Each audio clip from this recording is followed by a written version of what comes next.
Sell crazy someplace else. We're all stocked up here.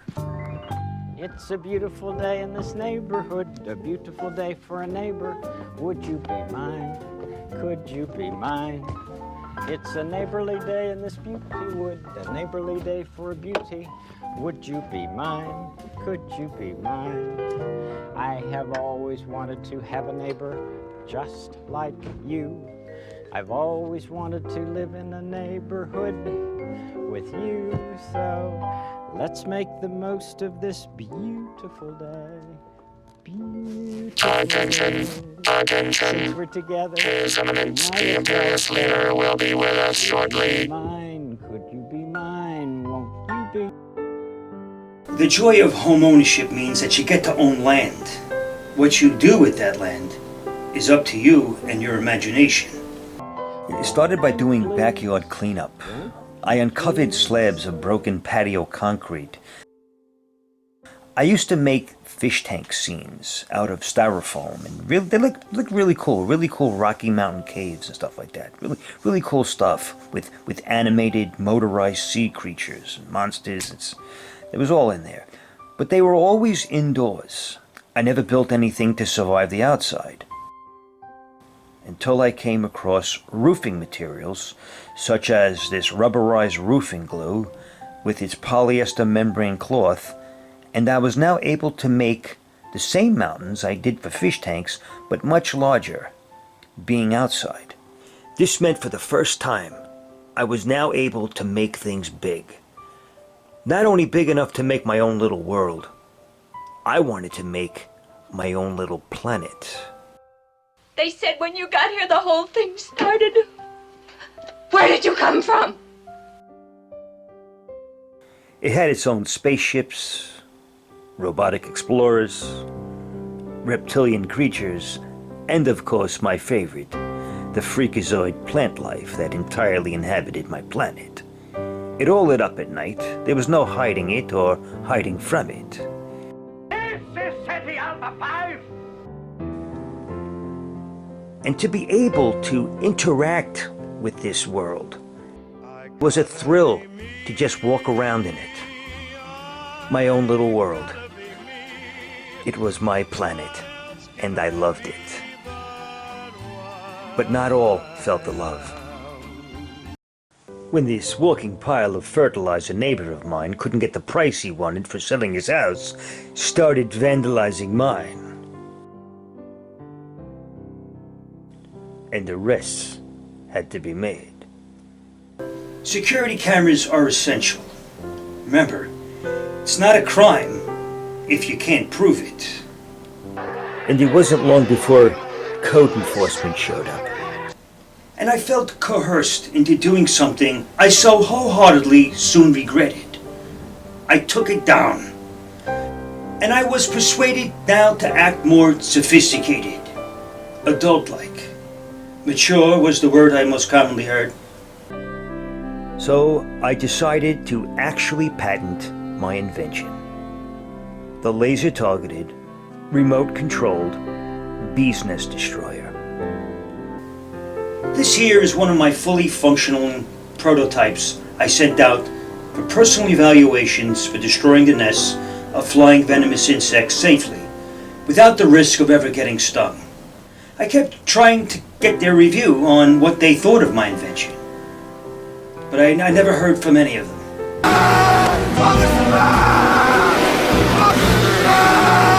I'm extremely proud of having created it.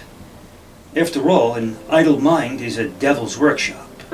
So I went back to making robots. Enjoyed building the robots. That was the best part about the robots, and because you could put lights in them and cameras in them, they served a purpose. So I decided to build the ultimate robot, in my opinion, and that was Ed 209 from RoboCop. I thought this thing was so cool. I like making things big. It's just more intense when things are big. They make you feel small and vulnerable to them, and that's a good thing.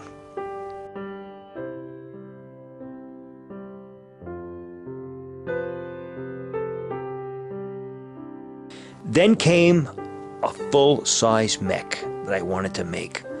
I wanted to make it large enough to look like I could fit a I could fit in it and operate it as a pilot of this machine.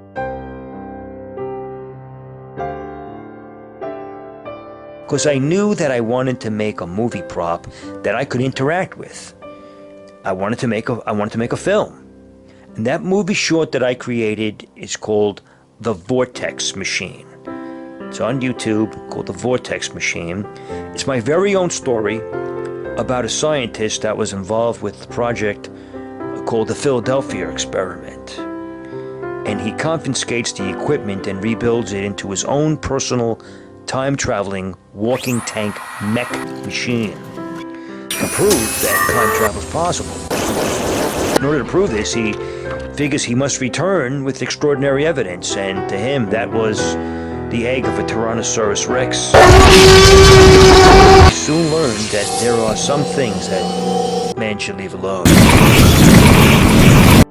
And in front of my house, one of my classy favorite props that I built a Fokker DO-1 triplane, the Red Baron's plane. It's got a motorized propeller, it's cute, a lot of people love it. And it has a skull pilot, and at Christmas time I decorate them to spread some holiday cheer around the place. My Civil War cannon and American flag. I'm proud to be American. But what keeps an eye on these things here is this motorized, with night vision cameras, my bigger-than-life, lost-in-space robot. What's cool about this is I can operate and move it from within my living room. He lights up, he moves at my control, and I can see what's happening. But here is where it all went to hell in a handbasket. I added a fog machine to the robot. I had no experience with fog machines before, and I just didn't know that fog stuff really hangs around. Within an hour or so, the whole avenue was fogged out. The robot completely cut off all driving visibility that no one was prepared for. They just drove right into it. It sounded like the angel of death himself was hovering over my house. What can I do? I quickly cut off all power to the robot and hung a low profile. Out of sight, out of mind. And I just quietly went out of my mind so no one would accuse the robot. The next morning, the police showed up at my place. They knew just where to go. Perhaps a poor choice of vanity license plates. Oh, they talked to me about car incidences. Some sort of fender benders. 1 week later, rumors started spreading of other robotic chaos that has been sweeping the neighborhood. You will abandon this project now. Well, what was I gonna do now? Go back to kitten juggling? So I went back to stop-motion filmmaking.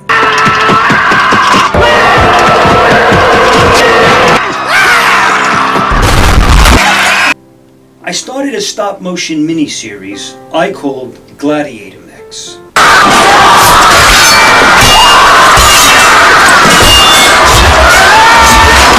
It is wholesome family entertainment. Near as that from the days of the Roman Empire. Are you not entertained? Are you not entertained? Is this not why you are here? And I always wanted to make a full-scale Tyrannosaurus Rex in my backyard. What if I combined the rock mountains with dinosaur skulls? What if I made them look like they were being dug out of rock fossils, where the bodies were hidden under the ground? Well, here they are now. My dinosaur head fossil rocks of the Triceratops, the Spinosaurus, and the T-Rex. T-Rex? Mm-hmm. You said you've got a T-Rex? Uh-huh. We have a T-Rex. These are the coolest things I have ever made.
think you're the cause of all this?